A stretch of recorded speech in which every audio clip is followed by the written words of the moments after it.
These are the top 5 highest grossing films of 2019. You're probably thinking, as you do with most lists, that the top ranked movie performed just slightly better than the others. But here is what the distribution really looked like. Avengers Endgame didn't just win. The difference wasn't small, it was astronomical. It follows something called the Zipf's Law, a principle that explains why winners don't just win, they win big. So big that the second place starts looking like the last. And this goes far beyond movies. Think about resumes, college application rates, best-selling books, viral YouTube videos, chart-popping songs. It's the same pattern everywhere. Anyone who is going to hire you, buy from you, recommend you, vote for you, or do what you want them to do is going to ask themselves only one thing. Is this the best choice for me? Best means the best fit for their needs right now based on what they believe and what they know. But here is the problem. People don't always have the time to analyze every single option, so they rely on signals, small details that tell them whether something is worth their attention. And if you fail to show that you are the best choice, you'll be ignored, just another option in the sea of mediocrity. Look around. Job application written in all capital letters, junk mail with misspelled names, salespeople who are eager to open an account but never follow up, doctors that don't bother to call to see if a new medication worked for a long-time patient. People settle.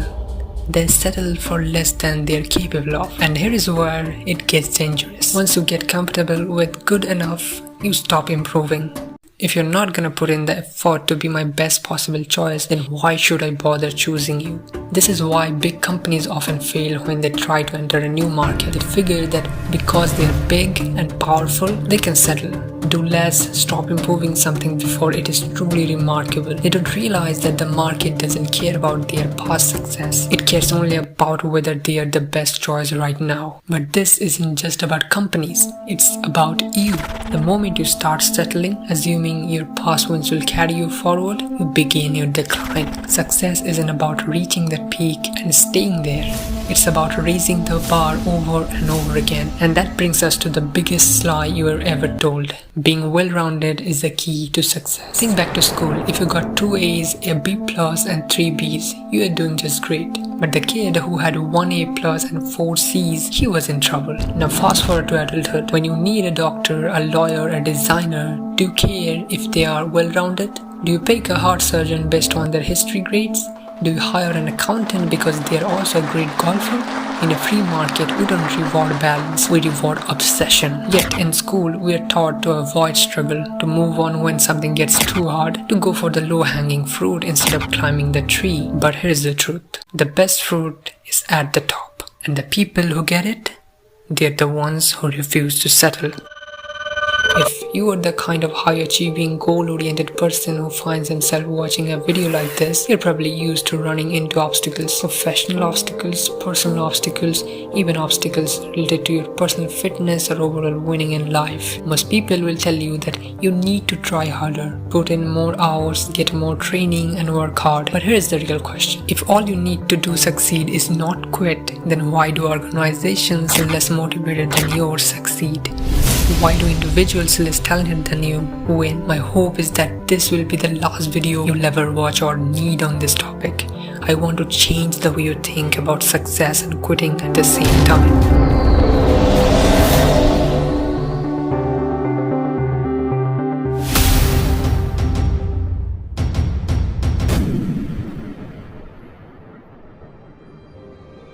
There are only 2 curves you need to understand if you want to accomplish something great. These curves shape every challenge you'll face and knowing when to push through or quit. Hey listen, I quit. And then there is a third curve, but we'll talk about it later. Let's start with the curve 1, the dip. Almost everything worth doing in life is controlled by the dip. At the start of any new journey, whether you're learning to play golf, starting a YouTube channel, or flying a plane, it's fun, you're learning fast, seeing progress and getting positive feedback. But then the dip happens. The dip is the long brutal stretch between starting and mastery. It's the part where progress slows down, motivation fades and everything feels like an uphill battle. It's the months of rejection an aspiring actor faces before getting a breakthrough role. It's the brutal training an athlete endures before becoming world class. Think about J.K. Rowling. Before Harry Potter became a global sensation, Rowling was living a difficult life. She was a single mother, broke and struggling to survive. She wrote the book in cafes, dealing with rejection after rejection. 12 publishers turned her down. She was deep in the dip. This is the part where most people quit. They convince themselves it's not meant to be. But instead of giving up, Rowling kept pushing through. She refined her story, submitted it again, and eventually she broke through. Publishing phenomenon. Some of the people here have been queuing for 18 hours. Becoming one of the most successful authors in history. That's the dip in action. Or take a Rocky Balboa in Rocky IV when he trains in the freezing Russian wilderness while his opponent Drago trains in a high-tech facility. It looks like Rocky is at the disadvantage, but that brutal training, that's the dip. That is what gives him the edge. The dip is not an obstacle. It's a filter. It's there to ensure that only the truly dedicated, obsessive people make it through. Because here is the thing. If it was easy, everyone would do it and there would be no scarcity. Yes, scarcity creates value. That's why CEOs make millions, not because the job is hard, but because getting there is. For most CEOs, their journey is a dip that requires resilience. They have to do work others don't want to do. They have to take on long hours, make tough choices, and often face public criticism before they reach their success. If it was easy, anyone could be a CEO, and that's why they get paid millions. The world always rewards scarcity. The harder something is to achieve, the more valuable it becomes. The rarity, the scarcity of these positions is a direct result of the dip. But surviving the dip isn't enough. Smart people don't just ride out the dip, they thrive in it. They adapt to push harder and shorten it by finding smarter ways that we'll discuss very soon. But let's say you were in the wrong battle. That's where Curve 2 comes in. A cul-de-sac is a situation where no matter how hard you work, nothing changes. It's a job where promotions never come. It's a YouTube channel stuck at 100 views no matter what you try. It's a business with no growth, just paying the bills. Picture a rat running on a wheel. No matter how fast it goes, it's still in the same spot. That's the cul-de-sac. There is no real progress, no upward momentum. It's just going through the motions, expanding energy but never going anywhere. A cul-de-sac can be frustrating because it often feels like you are putting in effort and not seeing the results. You could be stuck in a career that doesn't allow for growth, or a project that seems to go nowhere despite your best efforts. It's not that you are failing, but you are stuck treading water. Here's the thing about the cul-de-sac. It's hard to recognize at the beginning. It might seem like you are just going through a rough patch, but after a while you realize that no matter how hard you push, things stay the same. Staying too long in the cul-de-sac is dangerous. If you find yourself here, the best thing you can do is quit. Get out fast. It's better to walk away and start fresh than to keep spinning your wheels in a place that leads nowhere. Always remember, the cost of staying stuck is higher than the cost of quitting. But there is one more curve, the worst of them all. Curve 3, the cliff. The cliff is a dangerous curve because it feels good until it's too late. Think of smoking. The longer you smoke, the harder it is to quit. It doesn't feel like a problem until one day it is. Or take Blockbuster versus Netflix. Blockbuster was on top of the world, making billions. They laughed at Netflix when it started streaming movies. Business was good until suddenly it wasn't. By the time they realized the market had changed, they had already fallen off the cliff. The cliff traps people because they don't see the fall coming. The thing about the cliff is that it can happen in personal decisions too. Sometimes we stay in a toxic relationship, bad habits, because they feel comfortable. We don't realize that we are on a path that's leading to disaster until it's too late. The only way to win the cliff, quit before the drop. If it is worth doing, there is a dip. Want to be great at something? Expect the dip. Tennis has a dip. Most players quit before mastering their technique. Politics has a dip. Many people start, but few push through the brutal journey of winning an election. The dip creates scarcity. Scarcity creates value. There is a big problem with us when faced with the dip. Most people take the easy way out. They call it diversification. Instead of enduring the struggle, they scattered their efforts, hoping something, anything will work. It feels smart, like a safety net. Hardworking, motivated people find diversification a natural outlet for their energy and drive. Diversification feels like the right thing to do. Enter a new market, apply for a new job in a new area, start a new sport. Who knows? This might just be the one. It looks like progress, but they don't realize it's just a distraction, a way to avoid commitment. I had this exact same problem in my early days. But later realization hits, the marketplace doesn't reward the scatter. It rewards the one who obsess, the one who resists the urge to chase every new opportunity and instead double down on the existing. A woodpecker can peck 20 times on 1,000 trees and stay busy forever, or it can peck 20,000 times on one tree and get the dinner. Success works the same way. Those who hammer away at one goal through the dip are the ones who break through. But here is where most people fail. They confuse quitting the wrong thing with quitting altogether. Quitting is difficult. Quitting requires you to acknowledge that you are never going to be the number one in the world, at least not at this. So it's easier just to put it off, not admit it, settle for mediocre. Admitting they will never be the best is terrifying. The most important thing to know about the dip is that it exists. It's not a bad luck. It's not a sign to quit. It's just part of the process, and recognizing when you're in the dip is the first step to beating it. Take weight training for example. It's a science built on controlled suffering. You lift weights not just to move them, but to push your muscles to failure, because only those last few agonizing reps trigger growth. Think about it. You use your muscles all day long, yet they don't grow. Why? Because you stop before hitting that threshold where adaptation happens. It's a natural thing to do because exhaustion feels unsafe and pain tells you to stop.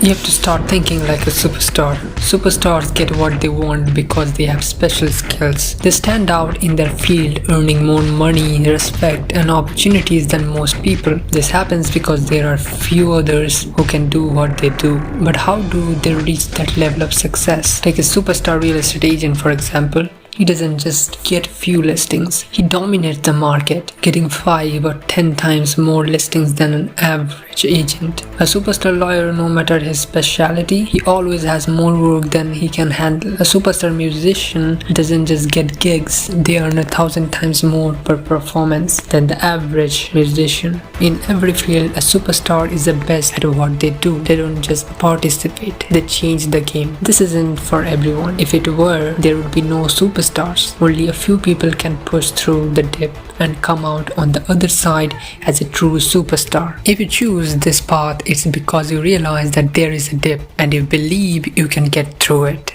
The dip is actually your greatest ally because it makes the project worthwhile and keeps others from competing you. The dip is tough, that's what makes it important. The tougher the dip, the fewer people are able to make it through and the greater the reward. There are some very common struggles that everyone faces when becoming the superstar or the best in the world, and my bet is that you'll face them too. There are only 7 of them. You run out of time and you quit. You run out of money and quit. You get scared and you quit. You're not serious about it and quit. You lose interest or enthusiasm or settle for being mediocre and quit. You focus on the short term instead of the long and quit when the short term gets too hard. You pick the wrong thing at which to be the best in the world because you don't have the talent. By you, I mean your team, your company, or just plain you, the job seeker, the employee, or the entrepreneur.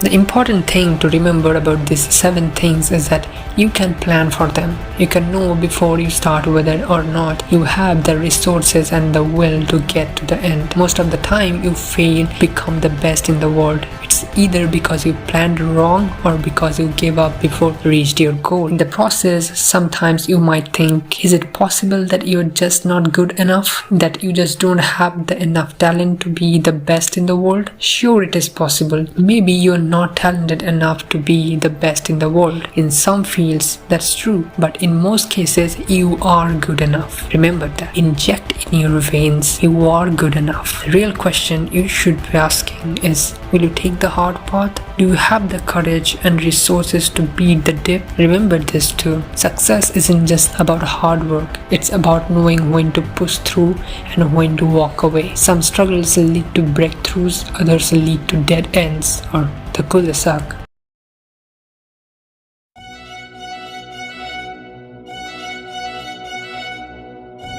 Now I'm gonna give you the ultimate blueprint to help you identify the dip worth fighting through and the cul-de-sac that's wasting your time. There are 8 types of dips that stand between you and success. The manufacturing dip, the sales dip, the education dip, the risk dip, the relationship dip, the conceptual dip, the ego dip, and the distribution dip.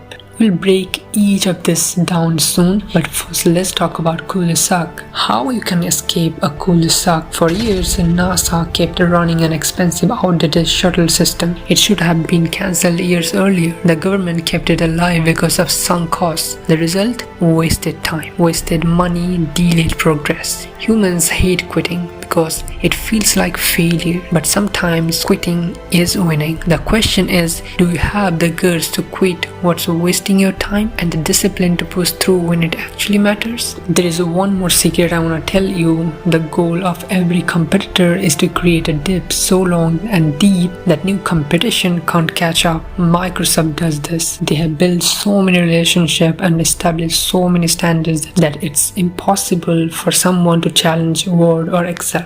If you can overcome the competition's barrier, you can become the king for a while. Apple has done the same with iTunes and iPod. First, they took the advantage of a new platform to crush tower records. Then instead of resting on their lead, Apple built systems that make it extremely difficult for anyone to surpass them. Professions do it too. Lawyers, for example, have made the bar exam harder, stretching the dip and making life better on the other side for those who have already passed. If you can make it through the dip, if you can keep going when everyone expects you to quit, you will achieve extraordinary results. People who make it through are very rare, so they create more value. When you are the best in the world, you share the rewards with just a small group of people. The male magazine model with the perfect abs gets work because so many people have quit trying to achieve what he has. You already know this. You're not dumb, and you have noticed that big benefits go to those who don't quit. So why should you listen to me? Simple. It's about the story you tell yourself. You grew up thinking quitting is a moral failure. Quitting feels like a downfall, a moment of defeat. If you're going to quit, quit before you start.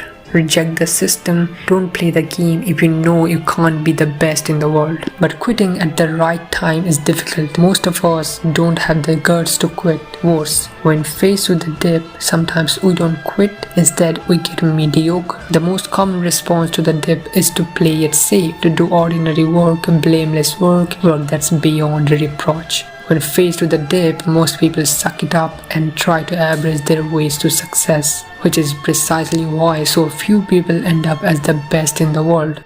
To be a superstar, you must do something exceptional, not just survive the dip, but use the dip as an opportunity to create something so extraordinary that people can't help but talk about it. The next time you catch yourself being average when you feel like quitting, realize that you have only 2 options: quit or be exceptional. Average is for losers. There are queues everywhere. Do you know an entrepreneur wannabe who is on his 6th or 12th new project? He jumps from one to another project, and every time he hits an obstacle, he switches to a new, easier, better opportunity. And while he is a seeker, he never gets anywhere because he always switching the lines, never able to really run for it. While starting up is thrilling, it's not until you get through the dip that your efforts pay off. Countless entrepreneurs have perfected the starting part, but give up long before they finish paying the dues. The sad news is that when you start over, you get very little credit for how long you stood in the line with your last great venture. Time to wrap up the video.